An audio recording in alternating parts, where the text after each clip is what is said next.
या देवी सर्वभूतेषु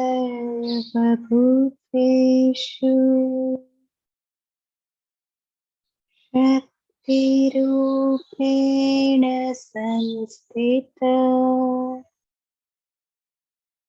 या देवी सर्वभूतेषु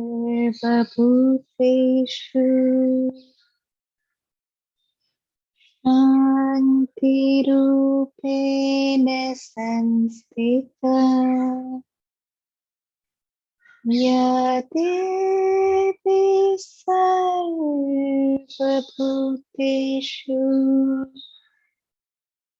मातृरूपेण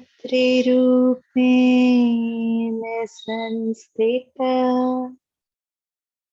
नमस्तस्यै नमस्तस्यै नमस्तस्यै नमो नमः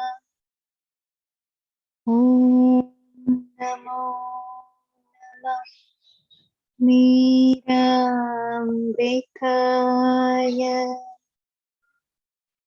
ॐ नमो भगवते श्री अरविन्द श्री अरविन्द शरणं मम श्री अरविन्द शरणं मम श्री अरविन्द शरणं मम.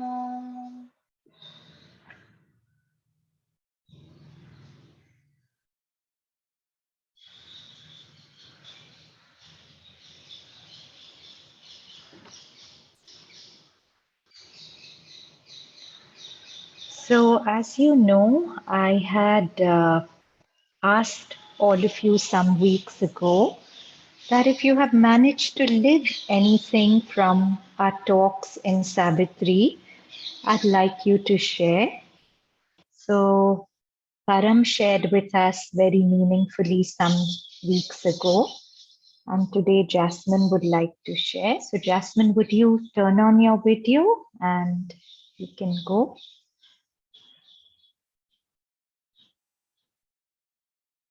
Are you there, Jasmine? Okay, yeah. No, you're muted, Jasmine. We can't hear you. Can you all hear her? I can't hear her. No. Turn the volume a little higher, Jasmine. Now? Yeah, now we can hear you. Oh, something is wrong with that. Opportunity. I had shared it with. No, Jasmine, you're breaking, sweetheart. What to do?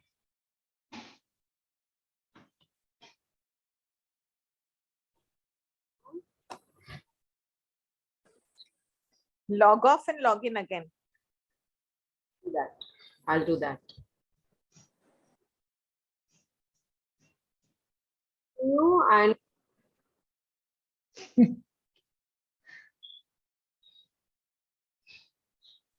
Or maybe power off completely and then come in. yet. Yeah, I could hear the last sentence. Speak some more. I don't know what is happening. Okay, I'll log in again. Okay, okay. So while Jasmine is logging in and off, just to tell y'all that these talks should be more than a feel good. It really is worthwhile for you to attend them if you bring them into your life. If you use them to change the way you react, or change the way you perceive, change the way you live, only then it's really worth your while to hear these talks, because they really should be more than a feel good. Feel good you get out of watching an entertaining movie also, but it doesn't change you. And Sri Aurobindo's words have potential to completely change you. During these talks, I actually talk very little. It's largely his words. And I've deliberately learned to keep it so because you may feel he writes in a way that's beyond your understanding, etc. But every word he writes is mantric. And if you really give it a good shot, you cannot not change if you hear his words or you read them because they have a direct power to transform. So, just because of this, I invite you all to sort of share how you brought it into your life. And that's why Param spoke in today, Jasmine is. Yeah, Now, can you hear me? I can hear you. Go for Okay. it. So thank you for the opportunity, ANAHITA. Thank you so much. Yes.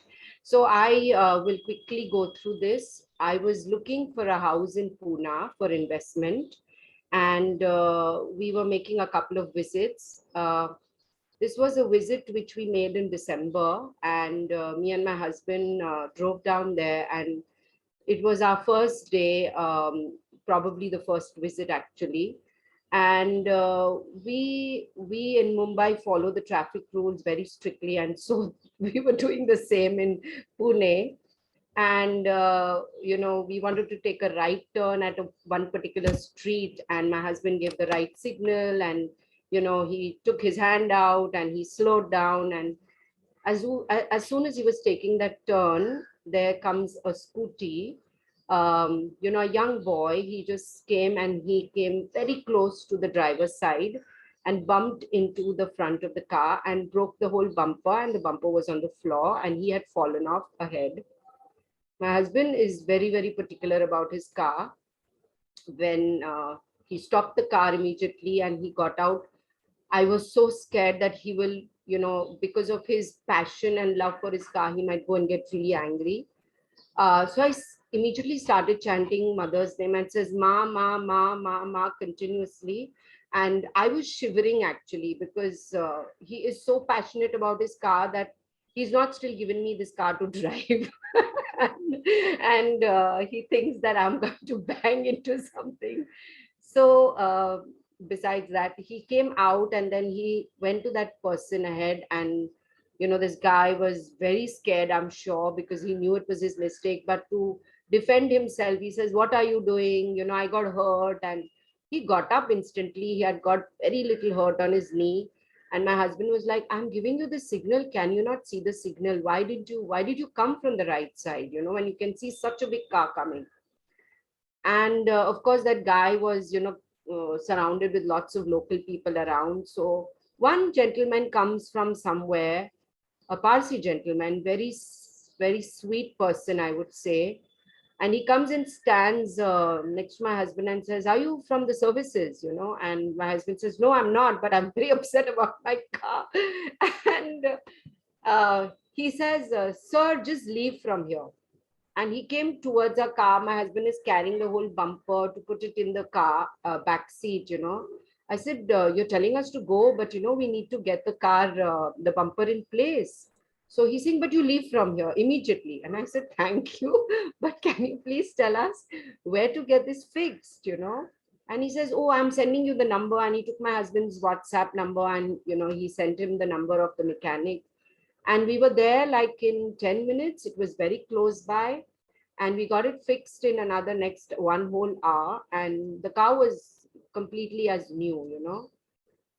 And I was thinking that, how in the middle of all this gentleman arrived and he helped us and he gave us the number and we went to the right person, very decent chap. And I was like, this can't be anything but the mother. And when I think about it and I rethink about it, and I'm so grateful. Quickly telling you, the next thing is that I had told the mother that I want to get a place in Pune and I want to sign the agreement on your birthday. So 21st of February 2022, I was able to find this property, where I was able to convince them that I want to sign the agreement on 21st, and I did so, and I'm so grateful. And I can't tell you how beautifully the mother has helped us in this whole process of finding the project. We have gone through so many projects, but this particular one, to get it on the right date and to add to it, I found this project on mother's Hindu birthday, which is called Basant Panchami, and then to sign it on her birthday, I think it's just nothing but magic. So as Anaita says, it's an ordinary miracle, but yeah, it's more than that. It's definitely more than that. So thank you so much, Anaita, for making us, making us believe, and making our faith so strong. And I also got the opportunity immediately on 21st to go to the center in Mumbai and offer my gratitude to the mother. And I was like, this is nothing but bliss. So yeah, thank you so very much. Thank you for at Thank you, least Jasmine. Thank you. for allowing me to share this. Thank you. Most welcome. So glad you did, because, another thing is, we've been trying to get Jasmine to share for the past 2 Saturdays, but it hasn't happened. And she's managed to share today when it's the right opening for the topic we want to discuss. So I need to thank you. But of course, her timing for everything is just so perfect. So what Jasmine is really telling us is that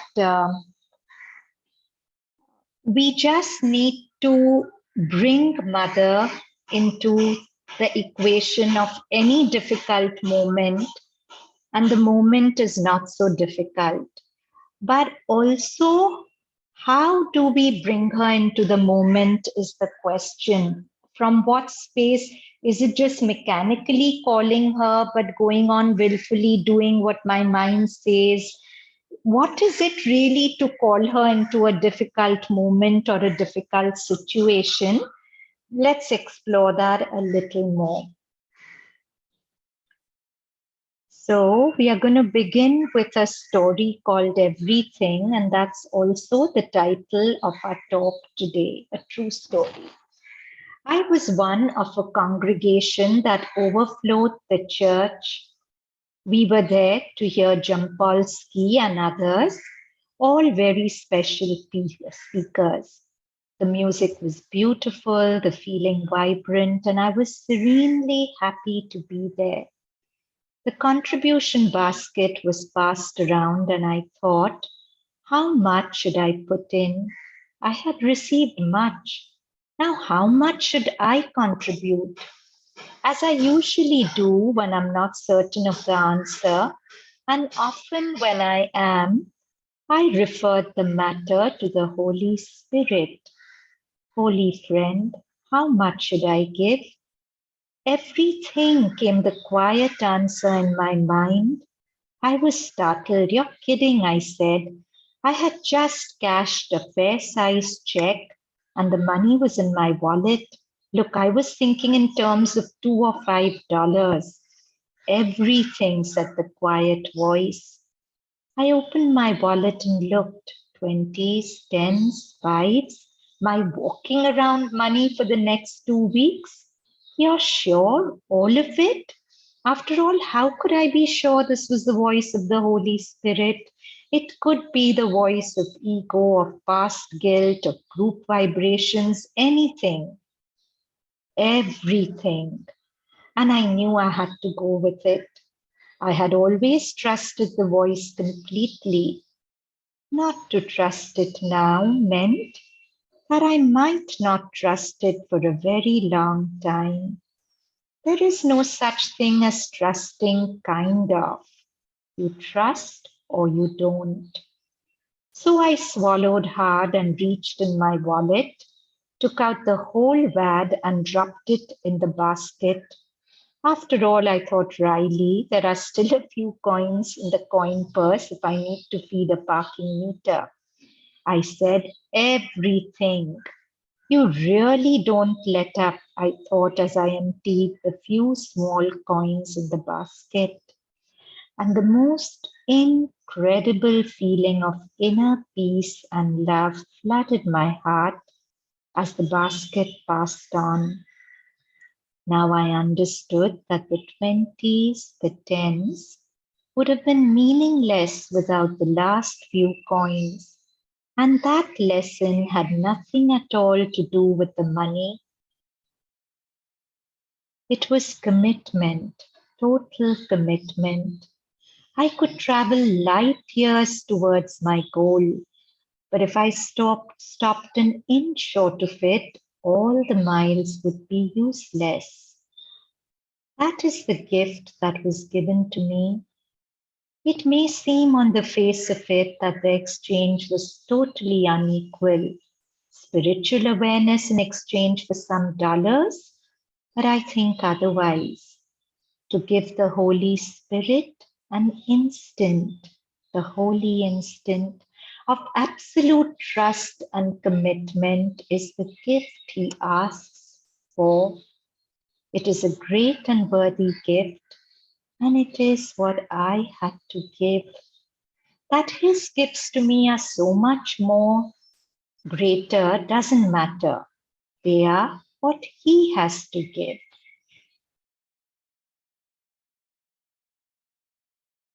So, if we look at this story, it's not really advocating that we pour out our coffers to the divine.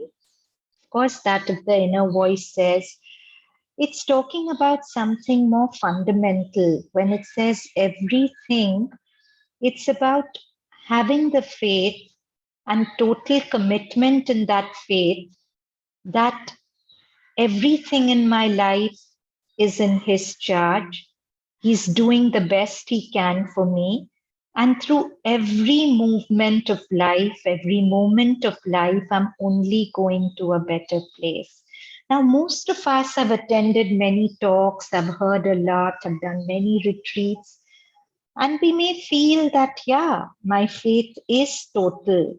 But is it really total? Because if it was, I'd never worry, right?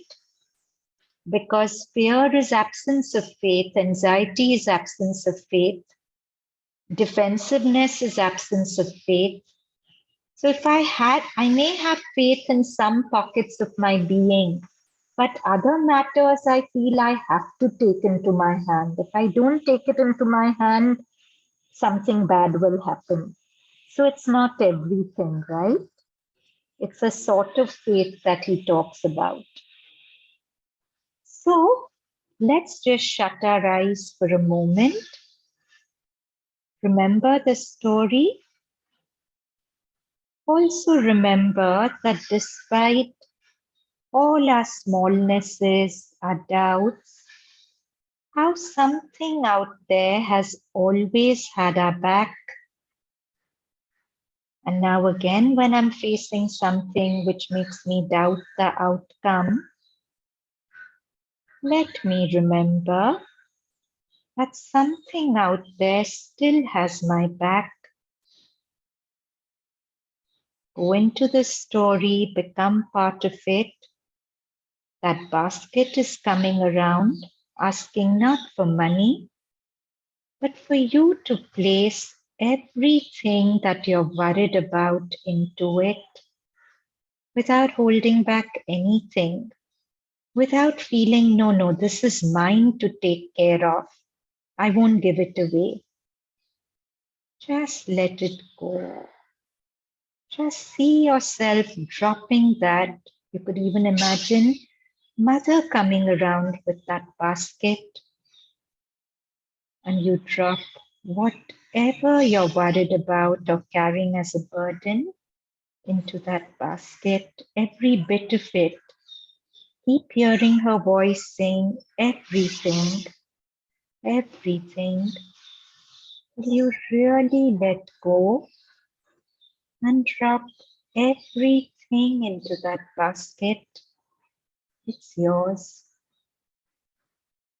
not my baby anymore. It's your baby to look after once I've given it to you. Just a few more breaths with that.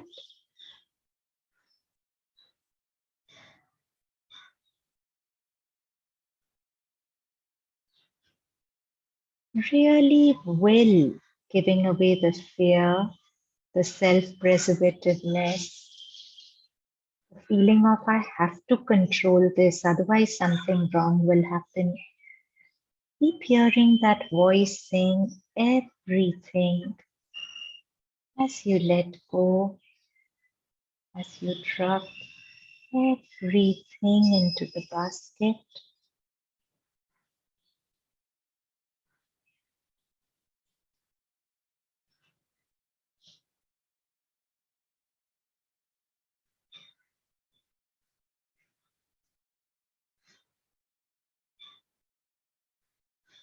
And whenever you're ready to, slowly open your eyes.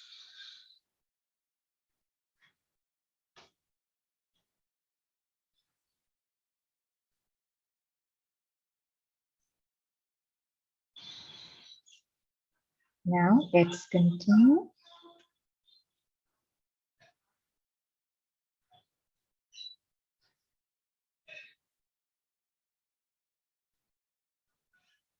Sri Aurobindo's words, whoever the recipient, receiver, whatever the gift, it is the supreme, the eternal in things who receives and accepts it, even if it be rejected or ignored in the immediate recipient.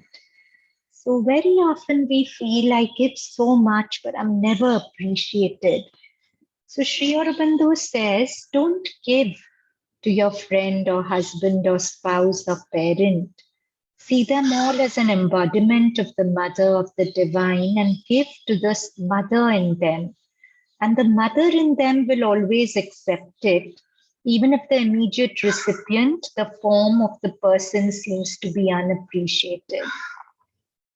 As Mother Teresa says, it was never between you and that person anyway, it was always between you and God. For the Supreme who transcends the universe is yet here too, however veiled in us and in the world and its happenings. He is there as the omniscient witness and receiver of all our works and their secret master. Secretly, it is he who's receiving every gift that we give. So nothing we give is in vain because he, the most gracious one, is receiving everything we give into the universe, but it's a veiled master. He is there as the omniscient witness and receiver of all our works and their secret master, all our actions, all our efforts, even our sins and stumblings and sufferings and struggles are obscurely or consciously known to us and seen, or else unknown and in disguise, governed in their last result by the One. In Savitri, there's that beautiful line, our errors are his steps upon the way. All is turned towards him in his numberless forms and offered through them to the single omnipresence. In whatever form and with whatever spirit we approach him, in that form and in that spirit he receives the sacrifice. And the fruit also of the sacrifice of works varies according to the work, according to the intention in the work, and according to the spirit that is behind the intention. But all other sacrifices are partial, egoistic, mixed, temporal, incomplete.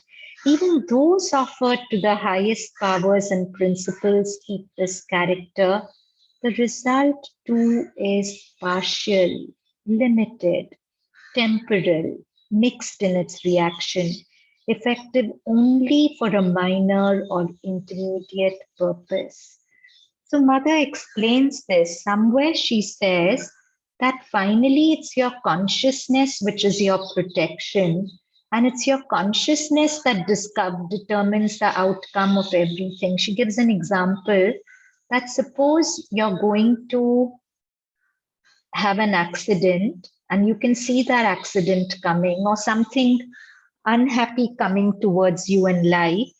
And if you have faith, but there's fear in your faith, you will be hit, you'll get scars, but you won't be too badly hit. But she says if you have so much faith that there's no fear in you, then you'll come out of the accident completely unscathed. So finally, it's your consciousness that determines the outcome. It could be not a physical accident, it could be something you're fearing for a loved one, for yourself. If you don't pray at all, then of course universal forces take their course. If you pray but with doubt and fear, the help is there and you'll be saved the worst, but there will be some suffering. But if, like the person in the story, you drop it completely in the basket, everything, I'm giving this completely to you and then I'm sitting back, I'm not going to worry about it, then the outcome is also like that. So that's what he's saying here. The result too is partial, limited, and temporal if the consciousness of which offers has partial faith and surrender. The one entirely acceptable sacrifice is a last and highest and uttermost self-giving. It is that surrender made face to face with devotion and knowledge, freely and without any reserve, to one who is at once our immanent self, the environing constituent all. Who is this one who is our self and all around us, constituting everything? The supreme reality. Beyond this or any other manifestation, and secretly all these together, concealed everywhere, the immanent transcendence. For to the soul that wholly gives itself to him, God also gives himself altogether. Only the one who offers his whole nature finds the self. Only the one who can give everything, only the one who can give everything enjoys the divine all everywhere. This is a beautiful line, for to the soul that wholly gives itself to him, God also gives himself altogether. Now, how does God give himself to us? It's not a person that will come and say, here, take me. But God to us is protection. So the more we give himself, the more we are unflinchingly protected. God is love. The more we love him, the more testimonials of his love will abound. As Jasmine said, ordinary miracles every moment of our life. So the more we give ourselves to him, the more he comes to us as power, as strength, as peace, as love. Only the one who offers his whole nature finds the self. Only the one who can give everything enjoys the divine all everywhere. Only a supreme self-abandonment attains to the supreme. Only the sublimation by sacrifice of all that we are can enable us to embody the highest and live here in the immanent consciousness of the transcendent spirit.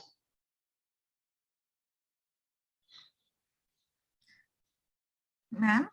Yeah. Ma'am, at a certain level, who are we to decide what is a miracle and what isn't? Isn't everything a miracle? And even the result, the fruit of whatever we get, how are we to decide that this is not good for me or this is good for me. That's what we are saying, to make a unanimous decision that everything is unconditionally good for me. It has to be, it's come from Yes. him. So I'm therefore, not we saying cannot say one is good and one is not. Everything is what is most appropriate for our consciousness, right? for our consciousness. As I said, when mother was asked, is it the best that always happens for us? She said no. But given your consciousness, the divine makes the best happen within the matrix of your consciousness. If your consciousness improves, then the best that comes to you is also a better best. And it will only be what it is. It cannot be anything other. It cannot be anything else given your consciousness, but it can be something else if your consciousness had been different in the moment. Right. Okay. Hmm? Yeah.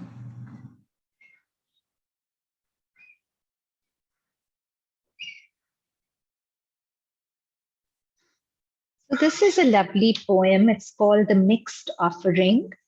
The churning of my heart spewed out a mixed concoction. A concoction is a mixture to be offered to thee. So the devotee is telling God that the churning of my heart had a very strange mixture that was offered to you.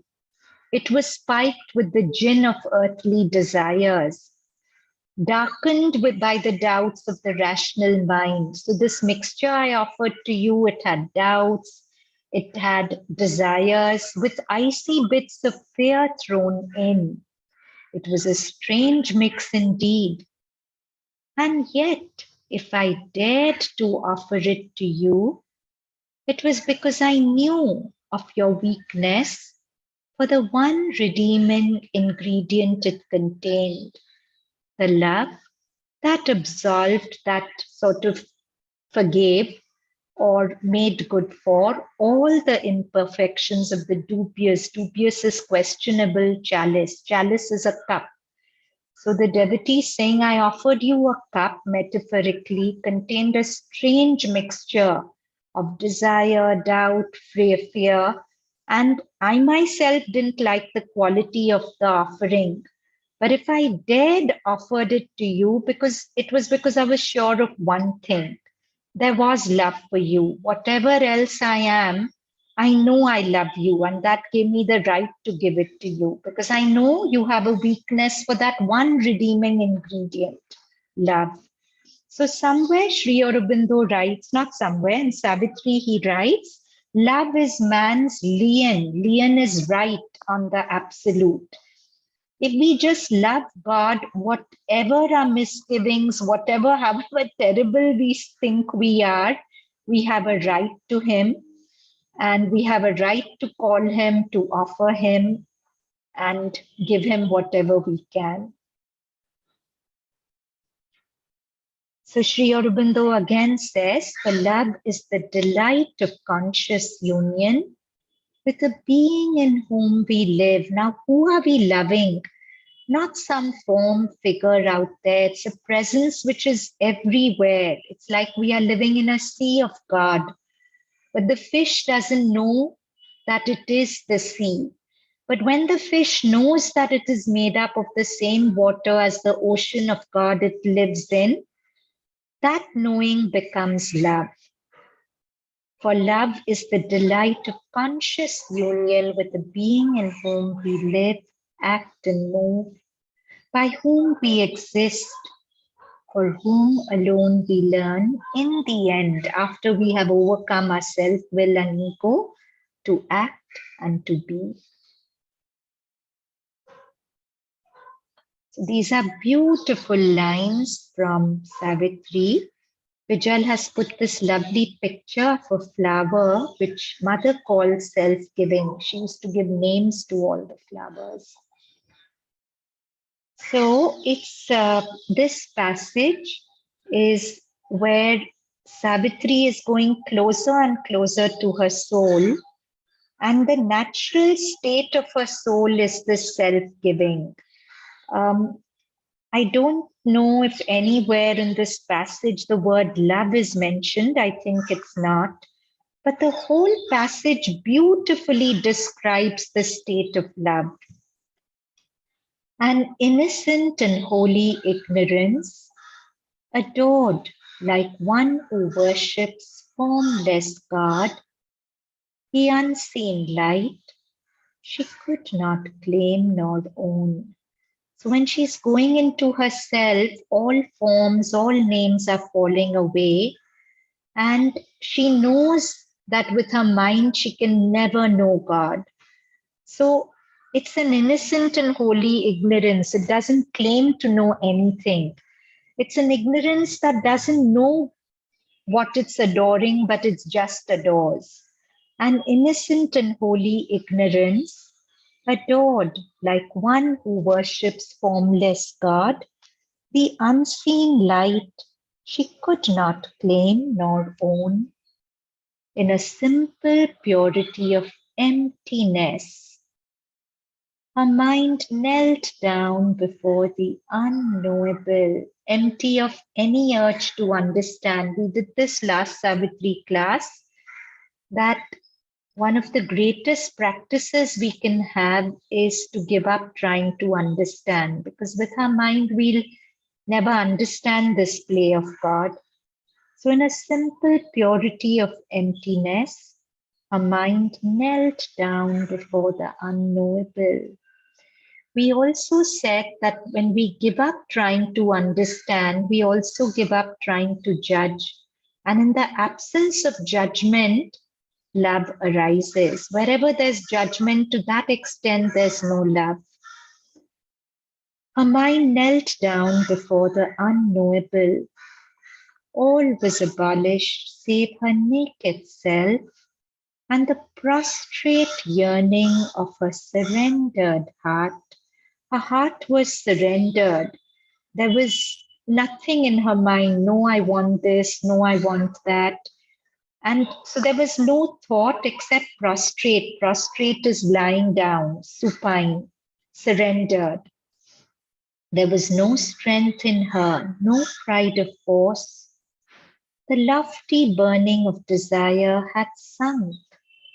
Ashamed of vanity of separate self, the hope of spiritual greatness fled. Salvation she asked not, nor a heavenly crown.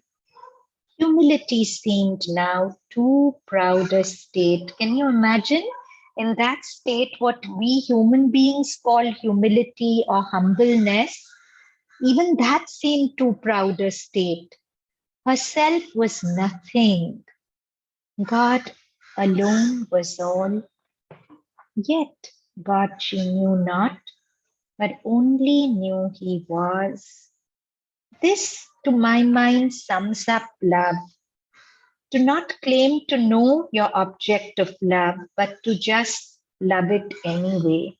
The moment you try to know, understand, judge, love is lost. So I'll just read this through again. If you like, shut your eyes and just feel the magic of these words. An innocent and holy ignorance, adored like one who worships formless God, the unseen light, she could not claim nor own. In a simple purity of emptiness, her mind knelt down before the unknowable. All was abolished save her naked self and the prostrate yearning of a surrendered heart. There was no strength in her, no pride of force. The lofty burning of desire had sunk. Ashamed of vanity of separate self, the hope of spiritual greatness fled. Salvation she asked not, nor a heavenly crown. Humility seemed now too proud a state. Herself was nothing. God alone was all. Yet God she knew not, but only knew he was.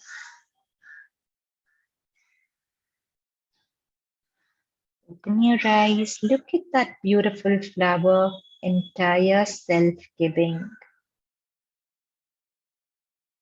And what does it mean to you? Entire self-giving.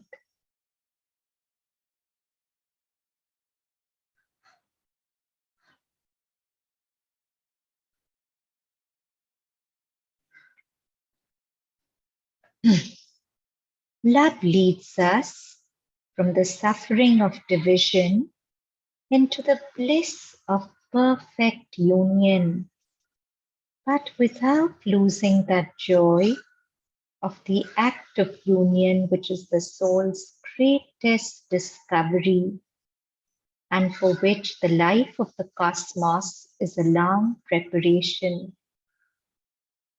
Therefore, to approach God by love is to prepare oneself for the greatest possible spiritual fulfillment. So, what does this mean? Love leads us from suffering of division into the bliss of perfect union.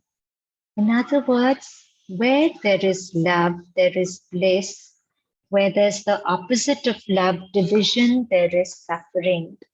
So let's understand this a little better. Of course, here God is referring, here Sri Aurobindo is referring to the divine when he says union with the divine. But where are we going to find the divine if not in the world? If not in people around, if not in our family members, if not in our staff? Sri Aurobindo says, right? People say, I love God but hate men. Then who is it that they love? So, whenever I feel very separate from another, I suffer. And what makes me feel separate from another? My mental judgment about the other's behavior, about the other's action.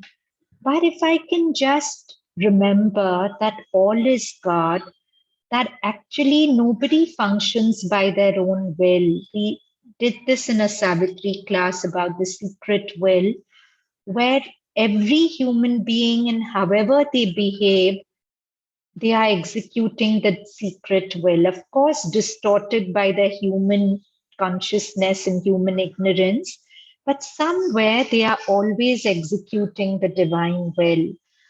So, at least for me, it helps me to forgive hugely whenever I see a person behaving in a way that I feel is not right. I drop that not right, just saying mother's will. Mother wills that he or she behaves like this. I cannot understand her will, but it's a test of my love and faith to say your will. Who am I to judge? And to understand perfectly well that most people aren't conscious enough to have their own will. They are just moved by the will of Prakriti, which is a distortion of the secret will. It's not that mother and her the purest will of the mother will this kind of chaos. But that will is being refracted through human ignorance in each person's mind. But still, it is that will, even distorted, it is that will. So the question is, am I willing to love the mother more than my hatred or dislike for this person's behavior? And if my answer is yes, then I can keep overlooking, and it doesn't make me small. It actually makes me small to hate, to judge, to dislike. But every time I can drop a judgment and fall into faith and love, I grow bigger.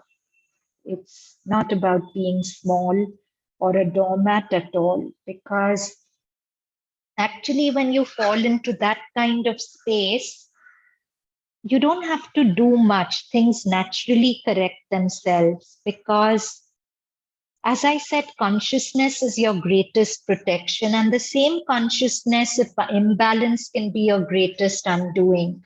If you have consciousness on your side, everything in life just falls into place by itself.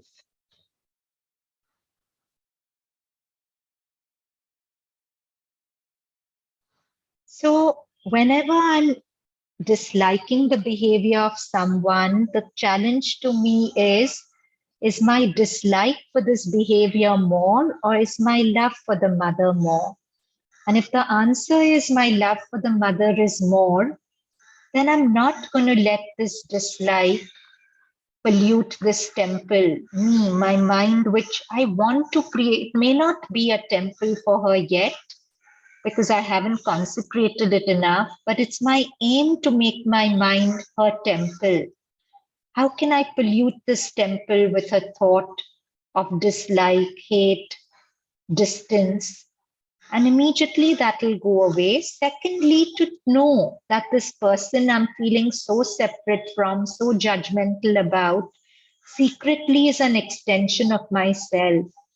If a part of my hand is wounded and ugly, will I think it's separate from the rest of my body and cut it off? I can, but then the poor part I'm cut off will, of course, disintegrate, but my whole body will also suffer. So, whenever I have an intention of ill will or harming anyone, I should know that somewhere I'm harming myself, because we are all so inextricably and completely connected energetically to each other. So that's why love leads us from the suffering of division into the bliss of perfect union, but without losing that joy of the act of union, which is the soul's greatest discovery, and for which the life of the cosmos is a long preparation. Therefore, to approach God by love is to prepare oneself for the greatest possible spiritual fulfillment. And again, this flower, this rose, Mother has called it love for the divine. Anahita, I have a question. Yeah. Uh, so, if there are certain relationships which we have maintained for many, many years because of the love that we have, and suddenly some misunderstanding happens and those relationships start, feeling that they are separate from us and that, we don't want to continue this love anymore. Mm. How do you handle that? Because you still want to remain connected, you still want to remember. Jasmine, you don't have to do anything. When your frequencies actually change, those who are not of your frequencies are naturally going to be taken out of your life. You don't have to hurt anyone by saying, I don't want to have anything to do with you or anything. Important thing is to clear your inner space about them, to drop the judgment. You always tell yourself, this is what my mind is telling me about that person, but who knows? At the end of every judgment, put a question mark, not an exclamation mark or a full stop. Give away those judgments, have a clean space about the person. I know it's easier said than done, but life experience tells us that most of the judgments we've made about people have always been inaccurate. I'm not saying completely wrong, but my judgment of a person is actually my past. It's about my past, not so much about the person. So don't take action. Sometimes I feel it's best to let life take action, but take inner action. Clear your inner space about it and then let Mother take the action. She will. If you're meant to come together, the person will change. If the person needs to go out of your life, it will automatically happen. Thank you. Thank you.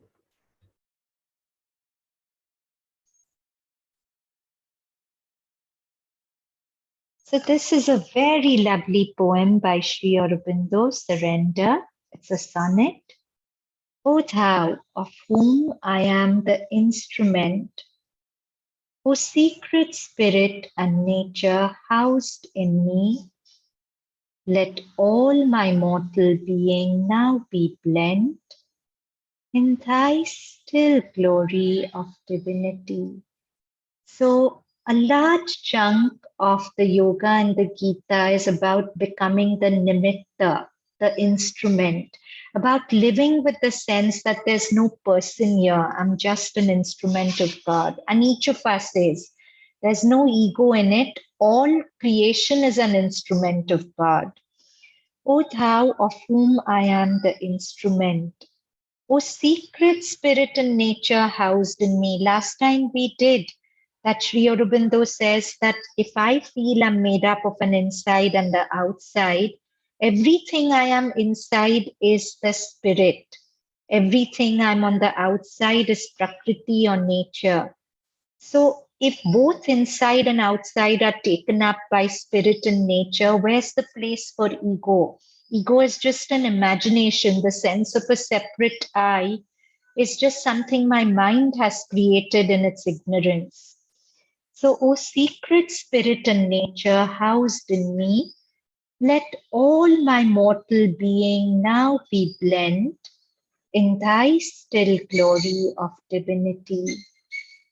I have given my mind to be that thy channel mind. I don't want to stick to my ideas, everything. I want to drop all my thoughts into that basket. I have offered up my will to be thy will. Let nothing of myself be left behind in a union mystic and unutterable. My heart shall throb with the world beats of thy love. My body become thy engine for earth use. In my nerves and veins thy rapture streams shall move. My thoughts shall be hounds of light for thy power to lose. So when I am in this state of surrender, my heart will throb with the world beats. Normally, my heart is beating with my individual beat. But my heart will throb with the world beats because I'll be one with the world of thy love. My body become thy engine for earth use. In my nerves and veins, thy rapture stream shall move. Thy thoughts, my thoughts, shall be hounds of light for thy power to lose. So hound is something that searches out, right? A hound dog. So it's searching light, which searches out all pockets of ignorance and transforms them.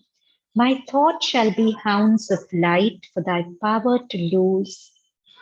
Keep only my soul to adore eternally and meet thee in each form and soul of thee. So he's saying, take my mind, take my body, take my emotions, but this soul by which I can love you, let that be for me. So keep only my soul to adore eternally and meet thee in each form and soul of thee. I'll just read it again. It's one of his most beautiful poems. O thou of whom I am the instrument, O secret spirit and nature housed in me, let all my mortal being now be blent in thy still glory of divinity. I have given my mind to be dug, thy channel mind. I have offered up my will to be thy will. Let nothing of myself be left behind in a union mystic and unutterable. My heart shall throb with the world beats of thy love. My body become thy engine for earth use. In my nerves and veins thy rapture stream shall move. My thoughts shall be hounds of light for thy power to lose. Keep only my soul to adore eternally and meet thee in each form and soul of the. Again, this flower is loving surrender.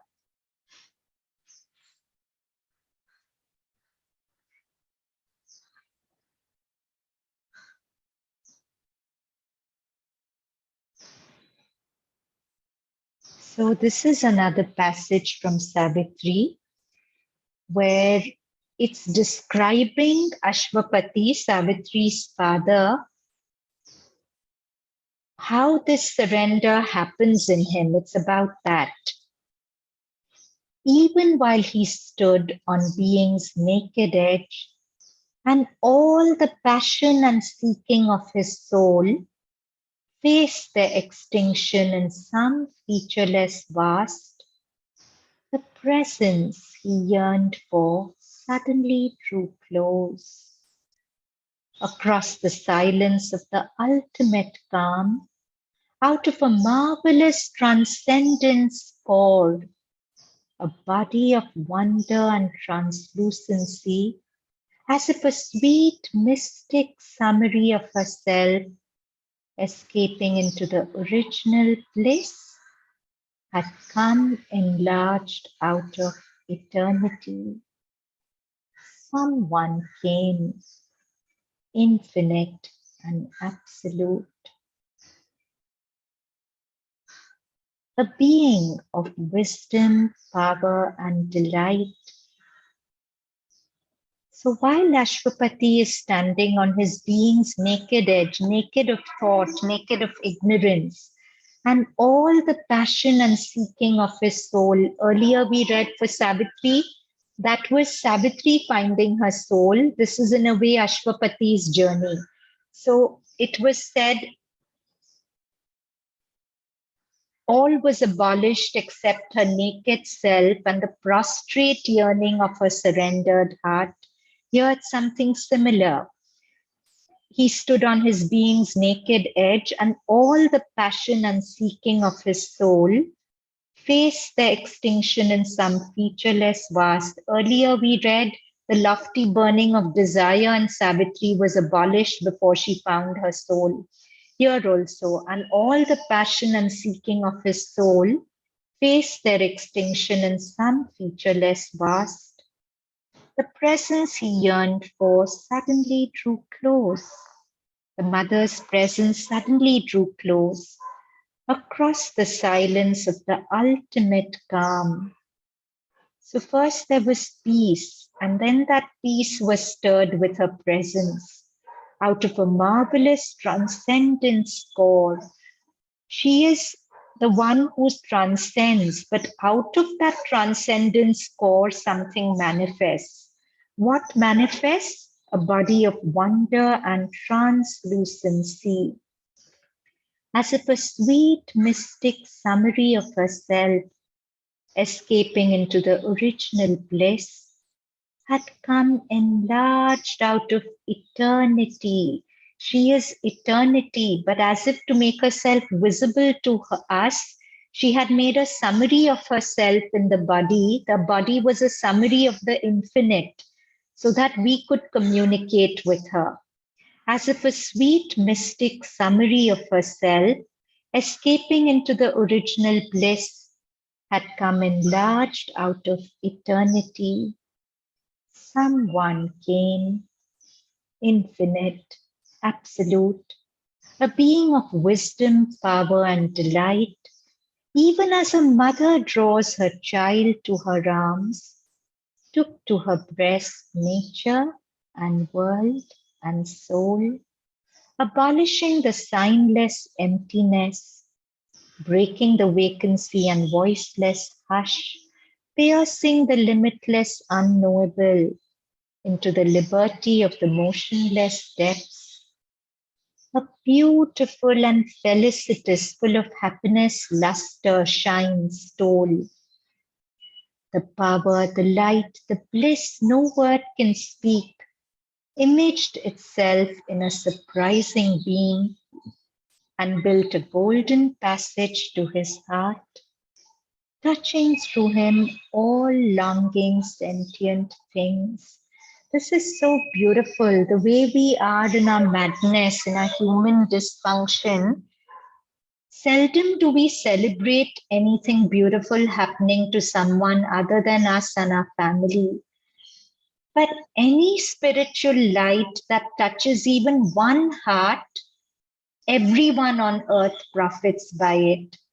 So we just live in such a stupid way, resenting other people's success, other people's shine, because energetically we are so connected that anything, I'm not talking about good as in the world sense of good, because that's not necessarily good, but anything that increases the spiritual vibration of even one being, all beings profit by it, because we are all energetically connected. You put a drop of black ink in an ocean, the whole ocean will get that infinitesimal black tinge. You put a golden drop in the ocean, the whole ocean will get that tinge. A beautiful and felicitous luster stole, the power, the light, the bliss no word can speak, imaged itself in a surprising beam and built a golden passage to his heart, touching through him all longing sentient things. A moment's sweetness of the all beautiful cancel the vanity of the cosmic whirl. One moment of feeling her presence and all the rubbish of thoughts, mind, emotions all gets wiped out. A nature throbbing with a heart divine was felt in the unconscious universe. Oh, what is this nature? This is the mother's presence in everything. It's the veiled nature in all things, a nature throbbing with a heart divine was felt in the unconscious universe. It made the breath a happy mystery. We were doing this in our Friday class, where we said that if God is a realm of infinite potential, so is your breath. And when you discover the God presence in the breath, breath becomes exactly this, a happy mystery. It made the breath a happy mystery. A love that bore the cross of pain with joy. Eudaimonize the sorrow of the world. Eudaimonize is made happy. Made happy the weight of long, unending time. The secret chord of God's felicity. Where external worship changes into the inner adoration, real bhakti begins. So at some point, external ways of worshipping, puja, ritual, japa, they'll all fall away. And the real worship is a state of inner adoration that deepens into the intensity of divine love. That love leads to the joy of closeness in our relations with the divine. The joy of closeness blossoms into the bliss of union. You know, I'm reminded, Sadhguru, we all know him. If you read his biography, he had a very strange grandmother who was a mystic. She lived to be more than 100. And everyone thought she was mad because she would sit to eat. Most of the food she would put on the floor and cry as ants would come and eat up the food. And when she'd be worshipping, she'd get flowers. And if I remember correctly, she would kick the flowers at the idol with her feet. But she was so connected to God. For her, there was nothing sacrilegious. Probably she was seeing her God eating her food as the ants eat it. She was just so connected. But to our eyes, such a person appears to be mad. But such a person is somebody who has transcended the external conforms of worship and lives in that state of inner adoration. So this is again a poem. It's called The Meeting of our external being with the source within. In the lonely spaces of the heart, under the azure is light blue, sky of the silent mind. These are the two conditions in which the meeting happens. The emotions are not seeking anything else but the divine. So it's the lonely spaces of the heart, and the mind has to be silent. Under the azure sky of the silent mind, you and I will meet, beloved. In silence, I will drink your beauty. In silence, you will melt me down. Locked in an embrace of love, mutely we will lie. For once, no other, just you and I. There'll be no other thought, no other interruption. For once, there'll be no other, just you and I. In the lonely spaces of the heart, under the azure sky of the silent mind, you and I will meet, beloved. In silence, I will drink your beauty. In silence, you will melt me down. Locked in an embrace of love, mutely we will lie. For once, no other, just you and I. And again, this flower is silence.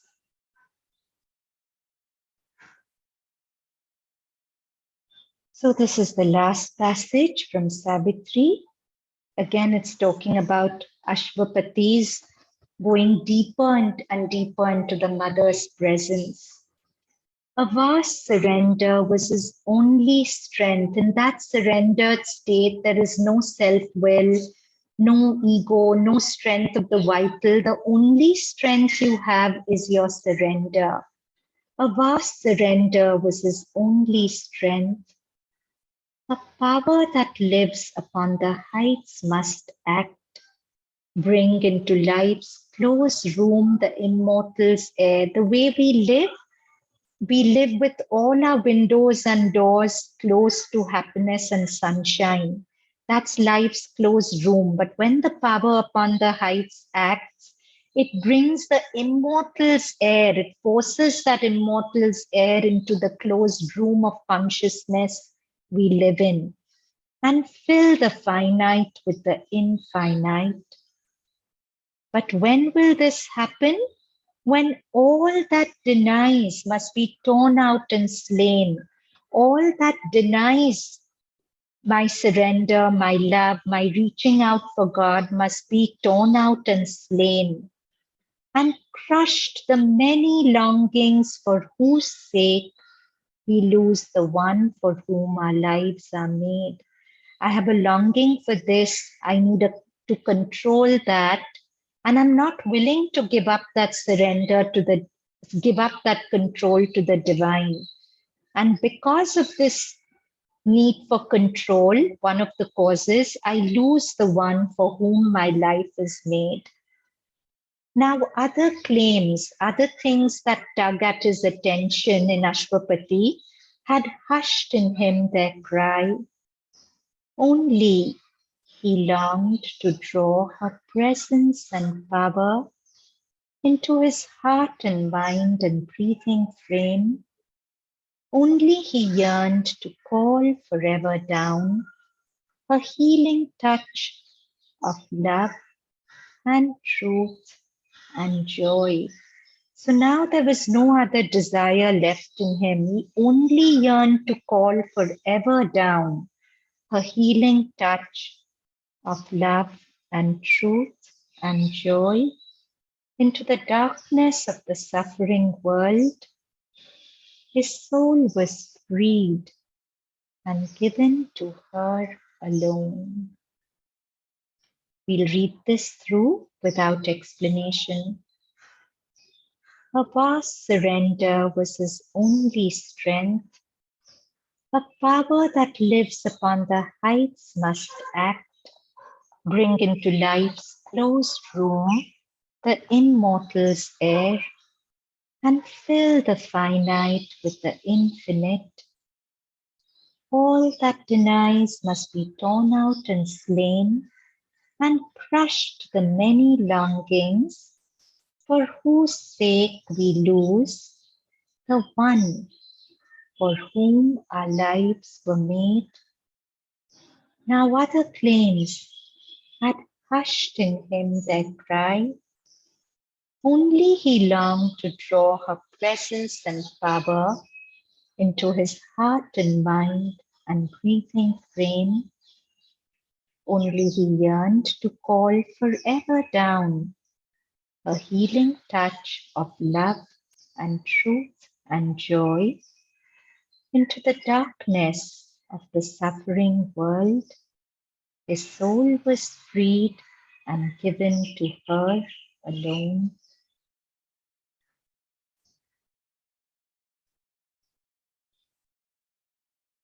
So this was the last screen share. If you have anything to ask or share, or we'll go into the winding up of our class.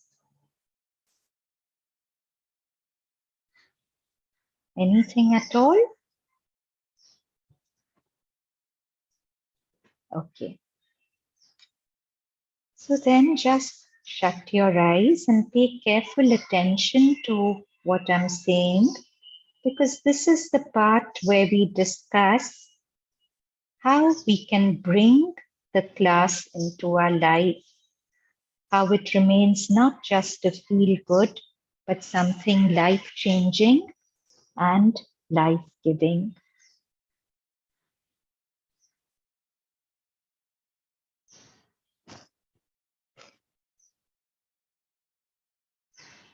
So sit tall, shut your eyes,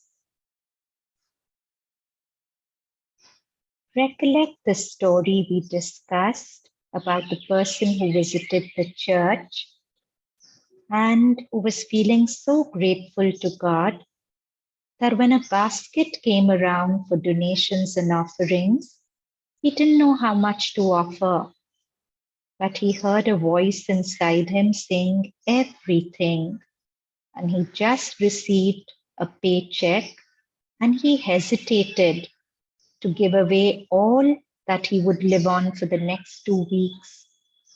But the voice was adamant, everything. And when he thought, I'll at least have a few coins to pay for the parking left in one pouch, the voice again said everything. So he ended up putting everything into the basket. And the moment he'd done that, a huge peace descended on him. And he understood faith cannot be a halfway thing. It's everything, all of him. So now, as you shut your eyes and you just think of things you're holding on to, things you feel you need to control, else something terrible will happen.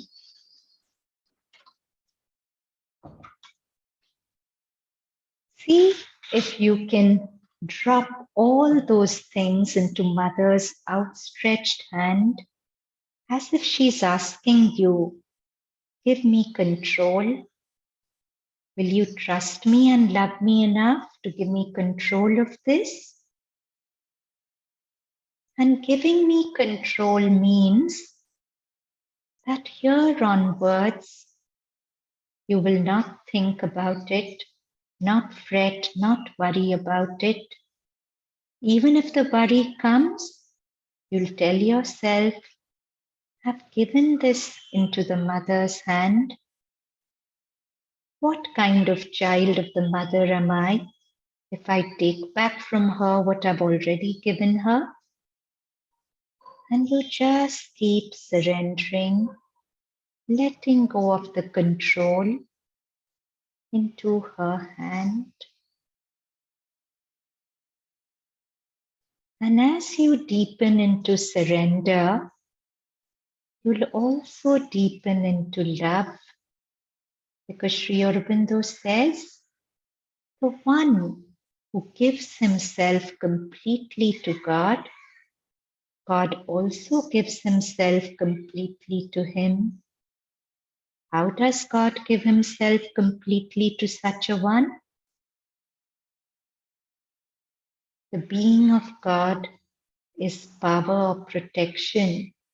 There's unflinching power and protection felt in such a person's life. The being of God is love and light, and there's unflinching and unconditional love and light poured into such a person's life. Peace, joy, all these are God, and the more we give ourselves to God, the more we receive all this. But it's not like a barter. You give not in order to receive, but because you can't help giving. You can't help loving. As we did in a poem on the mother some classes back, the poet is wondering why he loves the mother so much. And finally, the last line of the poem is, and I love you because I simply don't know how not to. I breathe because I don't know how to not breathe and live. I love you because I simply don't know how not to. So if we live our life loving God, surrendering to Him, everything in life becomes so simple, so magical, so easy. Judgments drop away because the moment a judgment of somebody's behavior comes, on the heels of that, a thought can come that nobody acts by their own will. Krishna says, not even a leaf falls to the earth without my sanction. If that will, however distorted by the person's ignorance, but still that will is acting through this person, it cannot be without a purpose. Why judge it? Let it be. And when an intense dislike comes for someone or someone's behavior, the question to ask is this dislike greater than my love for mother? Because it's my aspiration to have a consciousness in which the mother's presence can abide. It's my aspiration to become her living temple. Can I allow the pollution of this judgment, dislike into this temple space, which I want to consecrate to her? And just with that thought, maybe the dislike will become less important, and being true to the mother may become more important than that. And then a beautiful meeting happens. Discuss this in a poem that we saw.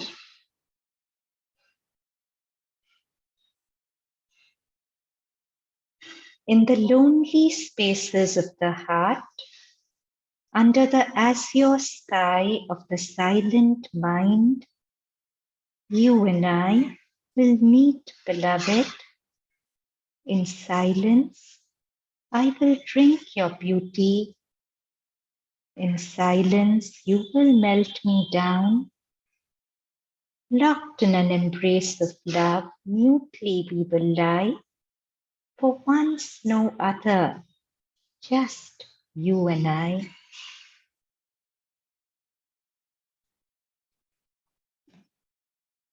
So just with that, we come to the end of our class. See you all next week.